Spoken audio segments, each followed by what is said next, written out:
Kotak Mahindra bank से शुरुआत करें भाई। 3 निफ्टी के नंबर्स हैं पहले तो, जिन पे हमें खुलते ही रिएक्ट करना है। शनिवार को आए थे कोटक पे ट्रेडिंग पिक तो आ ही चुकी है रचना जी की, तो छोड़ देते हैं। धर्मेश के पास चलेंगे समझने के लिए वो कैसे अप्रोच कर रहे हैं।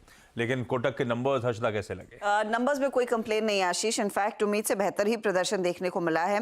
ब्याज से आय का आंकड़ा आपकी स्क्रीन पर है, 6,909 करोड़ कंपनी ने किया डिलीवर, 13% तक का इजाफा है, 6,670 करोड़ का अनुमान था। मुनाफा 4,133 करोड़ पर आया, 18% तक की ग्रोथ है। ये भी उम्मीद से काफी बेहतर कंपनी ने प्रदर्शन दिखाया है। अब आइए मार्जिन्स पर। मार्जिन्स कुछ कॉन्ट्रैक्ट होने का अनुमान था, लेकिन ये बढ़कर आए हैं। 5.28% के आसपास मार्जिन कंपनी ने डिलीवर किया है। एसेट क्वालिटी में एक राइट ऑफ हुआ है करीब 1455 करोड़ का, उसका फायदा मिलता हुआ ग्रॉस एनपीए 1.39% के आसपास आता हुआ, तो यहां पर सुधार देखने को मिला है। नेट एनपीए भी करीब 0.34% के आसपास बरकरार है। रीस्ट्रक्चर्ड बुक की जो अमाउंट है उसमें 16.5% तक की गिरावट देखने को मिली है, वो एक चीज है जो पॉजिटिव है। अब आप देखिए किस तरह से बिजनेस ने परफॉर्म किया है। एडवांसेस में करीब 17.5% तक की ग्रोथ देखी गई है, पिछले 4 क्वार्टर्स में हाईएस्ट नंबर है ये। लोन ग्रोथ जो अगर बढ़कर आई है, वहां पर अनसिक्योर्ड और साथ ही साथ सीवी लोन्स में एक पिकअप देखने को मिला है, उससे मदद मिली है। क्रेडिट कार्ड बिजनेस कंपनी का 44% ईयर ऑन ईयर ग्रो कर पाया है, क्वार्टर ऑन क्वार्टर ये आंकड़ा 4% है। क्रेडिट कार्ड पर कंपनी ने यह भी बयान दिया है कि आरबीआई ने जो रिस्ट्रिक्शंस लगाए हैं वो एग्जिस्टिंग कस्टमर्स पर इंपैक्ट नहीं करेंगे और कंपनी साथ ही अपने टेक्नोलॉजी में खासा इन्वेस्ट करती हुई दिखाई देगी। डिपॉजिट ग्रोथ करीब 24% बढ़कर आती हुई कंपनी के लिए, और साथ ही साथ अगर आप ध्यान दें कासा रेशियो 27 क्वार्टर के लो पर है। तो ये कुछ हाइलाइट्स हैं कोटक महिंद्रा बैंक की। और जितने आंकड़े शायद हर्षदा ने गिनाए सब मेरे ख्याल से स्ट्रीट एस्टिमेट से बेहतर है, अपने पीयर से बेहतर परफॉर्म करके दिखाया है। जलवे रहे नतीजों पे, सब कुछ ठीक रहता तो अच्छा जाता है ये स्टॉक, पर सब कुछ ठीक है नहीं। धर्मेश जी कैसे अप्रोच करोगे? नंबर्स अच्छे पर एक सरदर्द सामने खड़ा हुआ है, अनसर्टेन एनवायरनमेंट है, पता नहीं कब तक वो आरबीआई की गाज गिरी रहेगी। कोटक लॉन्ग पिटा हुआ स्टॉक है, खरीद डालो या नहीं? आप लोग क्या कर रहे हो? आशीष जी, खरीदने की सलाह रही है। देखिए नंबर्स पे तो हर टिक बॉक्स पर टिक मार्क लगा है, प्लस जो मैनेजमेंट का चेंज ओवर था वो भी अब स्टैब्लिश हो गया है कि ये जो एग्रेसिव मैनेजमेंट आई है ये भी उसी रन रेट पे बढ़ाएगी। पीएस अच्छे नंबर्स आए हैं, और अगर आप इसको एचडीएफसी बैंक से डायरेक्टली कंपेयर करें नंबर्स के लिहाज से तो मच बेटर है। और बुक साइज 1/6 है एचडीएफसी बैंक की, तो ग्रोथ करने के जो स्कोप है, पोटेंशियल है, छोटे बुक पर करना काफी आसान होता है। रही बात आरबीआई की, तो मुझे लगता है कोटक के लिए ज्यादा बेहतर हुआ। यहाँ तो 15-20% के फॉल पर आप संभल गए। अगर ये एनपीए में या कुछ फर्दर स्लिपेज में या फ्रॉड में कन्वर्ट होता कल को, तो बहुत भारी गिरावट आता और 30-40% स्टॉक प्राइस निकल जाता और आपको समझ में नहीं आता। तो मुझे लगता है कि ये बेसिकली इनके लिए तो बेहतरी हो गया आरबीआई का जो ये प्रोसेस आया, और मैनेजमेंट ने एक्सेप्ट भी किया है कि टेक्नोलॉजिकल इंप्रूवमेंट करना पड़ेगा। तो एक बात तो तय था कि टेक्नोलॉजी जिस प्रोसेस ये दे रहे थे क्रेडिट कार्ड, वहां प्रॉब्लम जरूर थी, उसको सॉर्ट आउट कर लेंगे। तो मुझे लगता है कि यहाँ पर इम्प्लीमेंट करने का टाइम आ गया है। अगर पेयर टू पेयर इसको एचडीएफसी बैंक दोनों पिटे हुए कंपैरिजन करें तो कोटक में ज्यादा चांस है स्टॉक प्राइस रिकवरी के। सो एक्लूमेट करें, एक साल कंपनी को टाइम दे, और मुझे लगता है कि 1-1.5 साल अगर कोई पेशेंटली रुक सकते हैं तो फिर 1800-1900 का भाव इस पर वापस आना चाहिए। यार फंडामेंटली भी और टेक्निकली भी साउंड दिख रहा है कोटक, फंडामेंटल एनालिस्ट को भी भरोसा बना हुआ है। और रचना जी का प्लीज और ट्रेडिंग टारगेट फिर से दिखा दीजिएगा। मेरे ख्याल से रचना जी ने 1540 के स्टॉप के साथ कहा है कोटक को लॉन्ग कर ले। ये हो गया पहला निफ्टी का नंबर। अब चलिए फ्राइडे को बाजार बंद होने के बाद 2 निफ्टी के नंबर्स आए थे, उसमें पहले टाइटन। मानस आप चार्ट रेडी रखना, टाइटन कंपनी हर्षदा कैसे लग रहे हैं? थोड़ा सा निराशाजनक है आशीष। अगर आप देखिए प्रॉफिटेबिलिटी सिर्फ 7% बढ़कर आई है। एक्सपेक्टेशन था 830 करोड़ के फिगर का, जो प्रॉफिट में कंपनी ने डिलीवर किया वो 786 करोड़ है, तो वहां पर एक मिस है। रेवेन्यू 16% बढ़कर आया। रेवेन्यू आप कह सकते हैं थोड़ा सा एक्सपेक्टेशंस को मीट कर रहा है, 11,257 करोड़ का वो फिगर है, 11,300 के आसपास का अनुमान था। लेकिन एबिटा लेवल पर 1250 करोड़ का एक्सपेक्टेशन के सामने कंपनी ने करीब 1109 करोड़ ही डिलीवर किया है। मार्जिन्स पर दबाव आता हुआ 9.9%। अगर आप ब्रेकअप देखेंगे तो ज्वेलरी बिजनेस में रेवेन्यू 17% बढ़कर आया है, लेकिन मार्जिन्स 10.8% पर है। अनुमान 12 से 13% के मार्जिन का था। वॉच सेगमेंट में मार्जिन आया 8.5%। अनुमान 9 से 10% का था, यहां पर रेवेन्यू 8% बढ़कर आया है। आईवेयर बिजनेस में 4.8% के आसपास के मार्जिन है, पोल था 5 से 7% का, तो रफली लोअर एंड को मीट कर रहा है और ये आपकी सेगमेंटल रेवेन्यू ग्रोथ देखने को मिल रही है। अब कंपनी ने जो बयान दिए हैं वो सबसे पहले कहते हैं कि ग्रॉस मार्जिन Q1 में थोड़े से मॉडेस्ट ही रहेंगे, कुछ नरम ही रहने वाले हैं। क्यों? क्योंकि कंपटीशन लार्जली अक्रॉस सेगमेंट्स बड़ा है। आईवेयर में काफ़ी इन्वेंट्री दूसरे प्लेयर्स की तरफ से मार्केट में आ रही है, तो उसका दबाव है। और ऑफ कोर्स ज्वेलरी बिजनेस में भी उन्होंने कहा है कि 12 से 13% के बीच ही मार्जिन रहेंगे FY25 में, वहां पर कुछ पिकअप नहीं देखने को मिला है, तो वो एक थोड़ा सा सेटबैक है। अब देखते हैं कंपनी के मैनेजमेंट से जब बातचीत होगी वो और क्या डिटेल्स देंगे। ब्रोकरेजेस ने कहा है गोल्डमैन सैक्स बाय साइड पर है 3950 बाय कॉल, यूबीएस न्यूट्रल है 3900 के टारगेट के साथ, जेफरीज होल्ड करने की सलाह दे रहा है 3500 का टारगेट यहां। टाइटन नंबर्स तो कमजोर है भाई, मार्जिन एक्सपेंशन की बात हुई थी, मार्जिन कॉन्ट्रैक्ट कर गए और अच्छे खासे ज्वेलरी बिजनेस में मार्जिन कॉन्ट्रैक्शन है 90 बेसिस पॉइंट का, पर स्टॉक भी उठाइएगा 3 महीने का, बहुत कमजोर। मानस खराब नंबर पर और पिटेगा या अदरवाइज? देखिए, अगर हम ट्रेंड की बात करें तो ट्रेंड निगेटिव लगता है आशीष जी, क्योंकि लोअर टॉप लोअर बॉटम बन रहे हैं, इंपॉर्टेंट मूविंग एवरेजेस के नीचे निकला है। पैटर्न को देख के लग रहा है कि शायद ये 200 मूविंग एवरेज जो कि 3420 है उसको टेस्ट करने की कोशिश करेगा, तो इस गिरावट पे खरीदारी ना करें। अगर 3420 पे बाइंग इंटरेस्ट आता है और कुछ रिवर्सल के साइन देखने को मिले तभी खरीदारी करें। और अगर हमें ऊपर की तरफ बात करनी है तो 3600 एक स्ट्रॉन्ग रेजिस्टेंस है, जब उसके ऊपर निकलेगा तब आपको खरीदारी करनी है। ठीक बात, चलिए वॉच करेंगे जो मानस ने डिफाइंड मार्कर्स हाईलाइट कर दिए। ब्रिटानिया तीसरा निफ्टी का नंबर था, ये भी बाजार बंद होने के बाद रिजल्ट्स आए थे। सतपुते साहब, ब्रिटानिया आप रेडी करो, आ रहा हूं आपके पास। हजदा नंबर्स कैसे? नंबर्स यहाँ पर भी अगर आप गौर करेंगे तो एक अच्छी चीज है कि वॉल्यूम मीट कर रही है एक्सपेक्टेशन को, वरना प्रॉफिटेबिलिटी में थोड़ा सा दबाव है, करीब 4% तक की गिरावट देखने को मिली है। रेवेन्यू एकदम फ्लैट था। अगर आप ऑपरेशनली भी देखें तो एबिटा में भी थोड़ी सी दबाव देखने को मिला है, करीब 1.5-2% के आसपास का, और मार्जिन्स में हल्का सा कॉन्ट्रैक्शन है, करीब 50 बेसिस पॉइंट। वॉल्यूम ग्रोथ ही है जो शायद संभाल रही है मामले को। अनुमान था करीब 4 से 6% तक का वॉल्यूम ग्रोथ, और उसी 6% के अपर बैंड को दरअसल कंपनी ने मीट किया है। तो ये है ब्रिटानिया। लगे हाथ में एवेन्यू सुपरमार्ट की भी बात कर रही हूँ यहाँ पर। इधर हम सब जानते हैं कि कंपनी ने जो अपडेट दिया था उसमें बेहतरी का अनुमान था और वैसा ही परफॉर्मेंस है। प्रॉफिटेबिलिटी 22% बढ़कर आई है, 563 करोड़ पर 20% का रेवेन्यू ग्रोथ देखने को मिला है। जो अपडेट दिया था हूबहू वैसा ही परफॉर्मेंस। एबिटा परफॉर्मेंस ज्यादा बेहतर है और उस पर शायद आज मार्केट रिएक्ट करेगा क्योंकि ऑपरेशनली मजबूती है। 22% से ज्यादा का ग्रोथ दरअसल एबिटा में।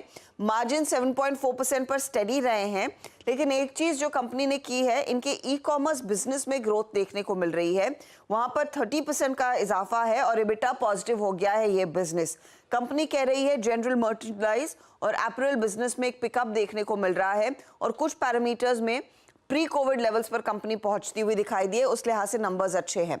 जेपी मॉर्गन ओवरवेट है, 5400 का कॉल, लेकिन गोल्डमैन सेल का कॉल दे रहा है, यहाँ पर 3900 का टारगेट है। ओके, रखिए इन स्टॉक्स रडार पे। सतपुर साहब, ब्रिटानिया, अच्छा एवेन्यू सुपरमार्ट भी देख दीजिएगा। नंबर्स अच्छे ही हैं, सारा कुछ पता था अपने को जब क्वार्टरली अपडेट आया था। जो नहीं पता था वो ऑपरेशनल परफॉर्मेंस था और इस तरह के एडिशनल स्टोर्स ऐड करने के बावजूद मार्जिन एक्सपैंड करती है, तो नंबर्स उसके अच्छे। ब्रिटानिया थके से हैं, कैसा लग रहा है चार्ट्स? आशीष जी, देखिए अगर ब्रिटानिया का चार्ट देखें ना, डेली चार्ट देखें, तो इसका ट्रेंड डेफिनेटली वीक है। अगर आज सपोर्ट की बात करें ब्रिटानिया, तो मुझे लगता है कि यहाँ पे जो सपोर्ट बनता है, मेजर सपोर्ट, क्योंकि ऑलरेडी हम देख रहे हैं कि काउंटर में वीकनेस है और ये lower top lower bottom formation है, तो ये अपनी इंपॉर्टेंट सपोर्ट के आसपास आ रहा है, वो जो करीबन 4630 का है। तो आज के लिए देखिए आशीष जी, मुझे लगता है 4630 एक ऑलमाइटी लेवल होगा। अगर ये लेवल टूटेगा तो नई लोअर साइड के टारगेट्स खुलेंगे, जिसके चांसेस थोड़े मुझे कम लगते हैं। ऑनेस्टली स्पीकिंग, मुझे लगता है कि 4600 4650 इस क्लस्टर को ब्रिटानिया रिस्पेक्ट देगा और प्रोबेबली आज पॉज होगा। वेराज अगर आप रेजिस्टेंस की बात करें तो 4900, तो आप पकड़ के चले 4600 से लेकर 4900, ये मोटा मोटी इसकी रेंज है। आज देखना है कि ये रिएक्ट कैसे करता है, लेकिन 4900 के पार बड़ी तेजी होगी। लेकिन आपने जो एवेन्यू सुपरमार्ट का जिक्र किया, मुझे लगता है यहाँ पे एक स्विंग मिलेगा। 4610 के आसपास का परसों का क्लोज है, जो भी डिप मिले इसे बाय करें। मुझे लगता है 4750 से 4800 का एक स्विंग ट्रेड इसमें मिल सकता है।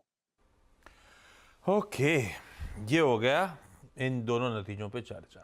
आज इलेक्शन सिलेक्शन में सतपुते साहब और धर्मेश जी के पास चलेंगे अपन कुछ पोजिशनली बढ़िया से ट्रेडिंग और फंडामेंटल पिक के लिए। वो तड़का बाद में लेकर आता हूं। एक नतीजा और इंपॉर्टेंट है, बहती साहब चार्ट रेडी करना आप। M&M फाइनेंशियल सर्विसेज वायदा में इकलौता नंबर जिस पर हम आज रिएक्ट करेंगे। ये सब निफ्टी के नंबर्स थे आजली, एवेन्यू तो कैश का हो गया। M&M फाइनेंशियल, हर्षदा नंबर्स कैसे हैं? यहाँ पर प्रॉफिटेबिलिटी पर थोड़ा सा दबाव आया है आशीष, करीब 9.5% मुनाफा गिरा है कंपनी का 619 करोड़ के आसपास का, जहां पर एक्सपेक्टेशन 710 करोड़ की थी। ब्याज से आय का फिगर देखेंगे तो वहां पर 15% का इजाफा है, 1919 करोड़ के आसपास से फिगर आता हुआ। अब एसेट क्वालिटी देखिएगा तो इसमें कुछ इंप्रूवमेंट है, 3.4% के आसपास ग्रॉस एनपीए आया है। ध्यान रखिएगा ये जो फ्रॉड का मामला था उसके चलते दबाव देखने को मिलेगा, इसका आभास मार्केट को था। उसके लिए कंपनी ने एक फ्रॉड का प्रोविजन किया है 134 करोड़ का, वो वन टाइम प्रोविजन इन्होंने किया है। साथ ही साथ डिसबर्समेंट्स के पर्सपेक्टिव से अगर आप देखें 11% एनुअल ग्रोथ है, क्वार्टरली ग्रोथ है नहीं। बहती साहब, M&M फाइनेंशियल नंबर्स अच्छे हैं। जी आशीष जी, बेस फॉर्मेशन जरूर बन गया है M&M फाइनेंस में। जो गिरावट थी पोस्ट न्यूज के जो 23 अप्रैल को आई थी, उसके बाद कंटिन्यूसली स्टॉक में अब अपस्विंग देखने मिल रहा है। और हमें लग रहा है शायद जो नी जर्क रिएक्शन है आज नहीं देखने मिलेगा, और शॉर्ट करने की सलाह नहीं है। कोई गिरावट भी आती है तो मुझे लग रहा है यहाँ से वापस एक पुल बैक देखने मिल सकता है, और स्टॉक शायद 275 तक के लेवल दिखा सकता है। तो कोई डिप आए तो खरीदारी की जा सकती है। जो स्टॉप लॉस में मेंटेन करना है वो 258 जो अभी का स्विंग लो है उसके पास में एक एसएल रखे। कोई गिरावट में इसमें पोजीशन बनाई जा सकती है 275 के टारगेट्स के लिए। गिरावट में पोजीशन बनाई जा सकती है, बेस फॉर्मेशन हो रहा है, बाय ऑन डिप्स की स्ट्रैटेजी होगी M&M फाइनेंशियल्स पे। बाकी के कुछ इंपॉर्टेंट नंबर्स हर्षदा कैश के कई सारे नंबर्स हैं आशीष। पहले तो मैं फटाफट से फाइनेंशियल्स की बात कर लेती हूँ। आईडीबीआई और JNK बैंक। आईडीबीआई के केस में मुनाफा आया है 43% ऊपर, ब्याज से आय में करीब 12% तक की ग्रोथ है। एसेट क्वालिटी में सुधार देखने को मिला है। ग्रॉस एनपीए लेवल पर नेट एनपीए में कोई चेंज नहीं है। एडवांसेस 16% बढ़े हैं, डिपॉजिट्स में 8.5% का इजाफा। JNK बैंक के लिए भी एक अच्छा परफॉर्मेंस, 34% मुनाफा बढ़कर 638 करोड़ पर, ब्याज से आय में 5% का इजाफा। इसकी एसेट क्वालिटी भी करीब ग्रॉस एनपीए के फ्रंट पर 4% पर आ रही है, सुधार देखने को मिल रहा है। नेट एनपीए में भी सुधार है। डिपॉजिट्स एनुअली 10% बढ़े हैं और एडवांसेस में भी 14% तक का इजाफा देखने को मिला है। दोनों बैंक का परफॉर्मेंस अच्छा है। अब आते हैं गुड बैड अगली पर। गुड कैटेगरी में सबसे पहले कंसाई नेरोलैक आपके रेडार पर रहेगा। कंसाई के लिए बहुत ही बढ़िया प्रॉफिट का फिगर, 23% का इजाफा। आय भले ही 2% ऊपर है, लेकिन मार्जिन आप देखिएगा इंप्रूव होकर करीब करीब 10.1% पर आए हैं। डेकोरेटिव बिजनेस में कंपनी ने अपने वॉल्यूम को डबल किया है। बिरला कॉर्प परफॉर्मेंस काफी बढ़िया है, मुनाफा 128% बढ़ा है, आय में 8% की वृद्धि है, मार्जिन 17.8% पर है, 11% से बढ़कर आए हैं, तो अच्छा खासा इजाफा इधर। CDSL का भी परफॉर्मेंस अच्छा है, 20% मुनाफे में ग्रोथ, आय में 12% तक की ग्रोथ और मार्जिन भी में पिकअप देखने को मिला है। साथ ही साथ आप गौर करेंगे अनूप इंजीनियरिंग के नंबर्स पर 120% का इजाफा मुनाफे में देखा गया है। कंपनी ने जो अपनी रेवेन्यू है वो 9% बढ़ा कर दी है। मार्जिन इंप्रूव हुए, 21% से बढ़कर 24% के आसपास आ रहे हैं। आइनॉक्स विंड दरअसल प्रॉफिट में आई है वर्सेस अ लॉस, तो ये गलत है फिगर। ये प्रॉफिट में आई है कंपनी, 2 गुना रेवेन्यू बढ़ता हुआ दिखाई दिया है। साथ ही साथ आप MRPL पर भी ध्यान देंगे, क्योंकि क्वार्टर ऑन क्वार्टर आधार पर वहां पर मुनाफे में 3 गुना की ग्रोथ देखने को मिली है। परफॉर्मेंस अच्छा है। किसने निराश किया है? टाटा टेक्नोलॉजीज। प्रॉफिटेबिलिटी में करीब 7.5% तक की गिरावट देखने को मिली है। आय फ्लैट है, मार्जिन 19% पर स्टडी है, इंप्रूवमेंट नहीं देखने को मिला। आरती ड्रग्स मुनाफा आय के फ्रंट पर निराशाजनक परफॉर्मेंस। मार्जिन भी अगर आप देखें एक्सपैंड हुए हैं, लेकिन नहीं, मार्जिन कॉन्ट्रैक्ट हुए हैं, बेग योर पार्डन। यहाँ पर हमने देखा है मार्जिन में थोड़ा सा प्रेशर है। तत्व चिंतन का भी परफॉर्मेंस थोड़ा सा फीका रहा है, तो ये खराब कैटेगरी वाले नंबर्स हैं। हो गए भाई ये सारे इंपॉर्टेंट नतीजों पे चर्चा। रचना जी, ये PFC और REC का जरा चार्ट टटोल के रखिएगा, मैं आता हूं आपके पास। दरअसल थोड़ी सी दिक्कत वाली खबर है, हम लोग बिग स्टॉक डिस्कस कर रहे थे तब हल्का सा हिंट दिया था। हर्षदा से पूरी अपडेट जान लेते हैं। हर्षदा, क्या अपडेट्स है भाई? आरबीआई ने बेसिकली यहाँ पर कुछ गाइडलाइंस निकाली हैं आशीष।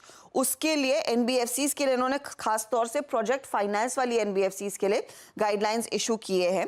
वो बेसिकली ये कहते हैं कि इंफ्रा नॉन इंफ्रा के लिए अतिरिक्त प्रोविजनिंग करनी होगी अगर आप एक एनबीएफसी है और यहाँ पर लेंडिंग कर रहे हैं। नए और पुराने प्रोजेक्ट लोन पर आपको 5% अतिरिक्त प्रोविजनिंग करनी पड़ेगी। अतिरिक्त प्रोविजनिंग से यहाँ पर इसको सीधा मुनाफे से जोड़कर देखा जाएगा। अब इसका सीधा इम्पैक्ट जो आईएफएल की रिपोर्ट कहती है वो आरईसी, इरेडा, पीएफसी जैसी कंपनियों पर आता हुआ दिखाई देगा। बैंकों को भी यहाँ पर कुछ एहतियात बरतने होंगे।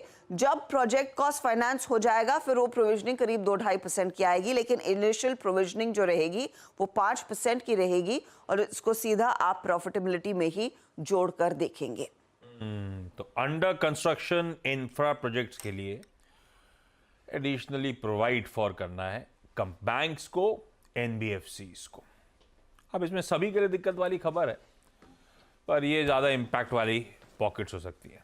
रचना जी, चार्ट्स टटोलिए जरा, दोनों में बहुत अच्छी तेजी रह रहे कि गजब के मूव्स एंजॉय करें इन स्टॉक्स ने। जी, जहां तक इन दोनों के चार्ट्स की बात है, यूजुअली इन दोनों के चार्ट सेम ही रहते हैं और आज भी सेम ही स्थिति बनी हुई है दोनों में।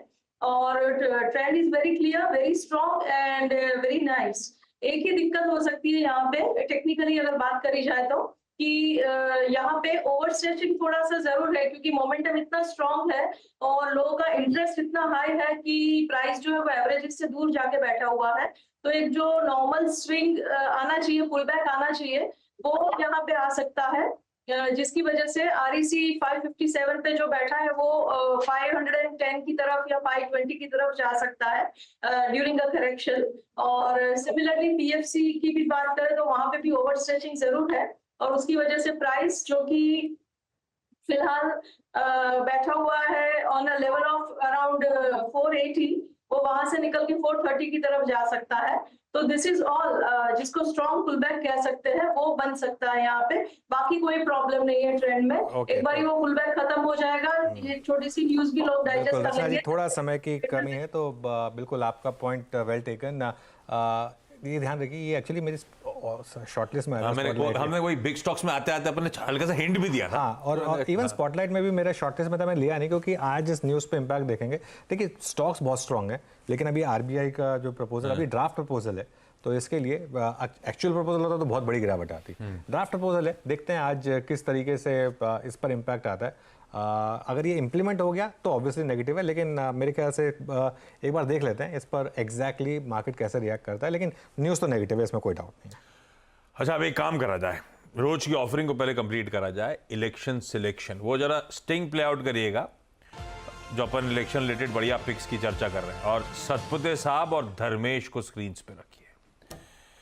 सतपुते साहब, अब तो आज कल फेज 3 निपट जाएगा, आधा पार हो जाएगा और अब तो महीना भर भी नहीं बचा आउट कमाने में। एक आध महीने के लिहाज से कोई बढ़िया पोजिशनल ट्रेड वेड आपको नजर आ रहा है कि सब कुछ देखते हुए? आशीष जी, देखिए, सब कुछ देखते हुए मुझे जो सेक्टर इन पर्टिकुलरली अच्छा लगता है वो है OMC, oil marketing companies, HPVP, IOC, इस पे मेरी नजर है। और इसमें से जो टॉप पिक देना है आशीष जी, वो रहेगा एचपीसीएल का, जहां पे हमने एक प्राइस एंड वॉल्यूम ब्रेकआउट देखा गया था, करीबन 500 के ऊपर का वो ब्रेकआउट था, 510 to be very precise in spot. तो मुझे लगता है कि जो भी डिप मिले इसमें एचपीसीएल बाय करे। मेरे हिसाब से एचपीसीएल का टारगेट होना चाहिए 580 से लेके 600। It's a buy on dip in HPCL. 500 का स्टॉप लॉस हम मेंटेन करेंगे। तो द स्ट्रक्चर इस तरह से, अगर जो भी डिप मिलता है 520, 25, 534 का क्लोज है, यानी 10-15 रुपए का डिप भी मिले तो बाय करना है 500 के स्टॉप लॉस के साथ। ब्यूटीफुल, बिल्कुल सही है, और इलेक्शन रिलेटेड परफेक्ट आइडिया भी हो सकता है। एक बार वो आउटकम निकल जाएगा तो शायद इनका थोड़ा सा जो पेन था रिड्यूस हो। खरीदारी करने का मन सतपुते साहब का। धर्मेश जी, आज का लेकर आए सर हमारे लिए? आशीष जी, ये हाउसिंग फाइनेंस से रिलेटेड सेक्टर से रहेगा। मुझे लगता है अफोर्डेबल हाउसिंग में टैक्स रिलेटेड कोई बेनिफिट बहुत सालों से आया नहीं है, तो वो आना चाहिए। गवर्नमेंट का पुश जरूर रहा है, और अगर ऐसा कुछ आता है तो अफोर्डेबल हाउसिंग के जो केटरर्स है एनबीएफसी स्पेस से, उन सबको फायदा होगा। वहां पर कैनफिन होम्स पे बाई करने की सलाह रहेगी। नतीजे काफी अच्छे थे। एक ही कंसर्न था Q3 का जब नंबर आया था कि एसेट क्वालिटी स्लिपेज और एसेट क्वालिटी हो सकता है ज्यादा खराब हो, जबकि ये सैलरीड एम्प्लॉय और प्रोफेशनल्स को ज्यादातर लोन देते हैं। Q4 के नतीजे में एसेट क्वालिटी में बहुत ग्रॉस एनपीए नेट एनपीए में इंप्रूवमेंट है। डिसबर्समेंट तो 20-25% का रेट से चल ही रहा है। तो मुझे लगता है वैल्यूएशन कंफर्ट है। मौजूदा 770-760 के भाव पर खरीदने में अट्रैक्टिव लगता है। ये 840 to 850 का एक नियर टर्म प्राइस टारगेट का मुझे लगता है बम्प अप रहेगा इलेक्शन टू बजट के जब हम लोग मूव करेंगे उस फेज में। बहुत इंटरेस्टिंग पिक्स हैं दोनों, HPCL और कैनफिन होम्स। ये हैं आज के इलेक्शन सिलेक्शन। चलिए इस नोट पर मुनाफे की तैयारी अब समेटते हैं और शुरुआत करें।